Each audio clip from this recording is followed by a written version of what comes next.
2001 সালের 11 সেপ্টেম্বর যুক্তরাষ্ট্রের টুইন টাওয়ারে সন্ত্রাসী হামলা চালায় আল কায়েদা।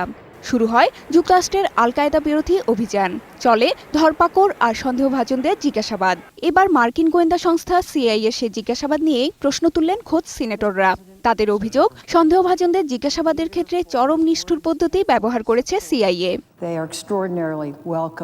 480 পৃষ্ঠার ওই প্রতিবেদনে বলা হয়, 9/11-এর হামলার পর 2002 সাল থেকে 2007 সাল পর্যন্ত সন্দেহভাজনদের ঘুমাতে না দেয়া, পানিতে চুবানো, নির্দয় প্রহার এবং নানা রকম অবমাননাকর কাজ করানো হতো। তবে এভাবে নির্যাতন করে সিআইএ যেসব তথ্য পেয়েছে তা পরবর্তীতে কোনো কাজে আসেনি বলে উল্লেখ করা হয়েছে প্রতিবেদনে।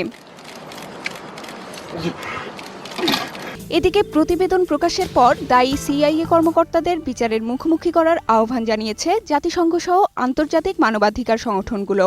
এক বিবৃতিতে জাতিসংঘের মানবাধিকার বিষয়ক বিশেষ দূত বেন এমারসন বলেন, আন্তর্জাতিক আইন অনুযায়ী এই ঘটনার বিচার করতে যুক্তরাষ্ট্র বাধ্য।